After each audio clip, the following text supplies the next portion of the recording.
Now, for those joining us who aren't familiar with the platform with Mechanic.com.au, tell us a little bit about it.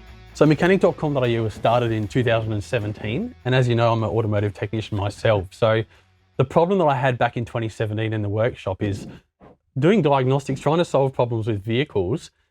Sometimes you get stuck and you need a little help, and you have the other technicians in the workshop and maybe a few people that you could call for help. But after that, what do? You're stuck. So Mechanic started to connect mechanics all around Australia so we can bounce ideas off each other to solve problems, because someone who's, the problem that you're having right now, someone on the other side of the country has probably fixed it last week. So by connecting each other, we can help each other solve problems. And it's evolved from that over the years. So what we found that there's a lot of technicians out there that are really hungry to be better, to learn, to be better at their craft.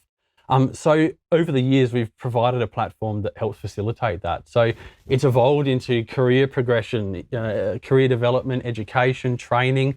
And as we sit here today, we've got over 15,000 members. So we're Australia's largest network of mechanics. Network and technology goes hand in hand. Absolutely, absolutely. Now, the industry's facing a lot of challenges right now, but Mechanic.com.au is there and ready to support. But what do you think are some of those challenges that the businesses are facing at the moment? How long have we got? It's a bit like that. It's a long list, I think, and they sort of fall into a few different areas. But one of the standouts at the moment is new car warranties is a challenge for aftermarket workshops.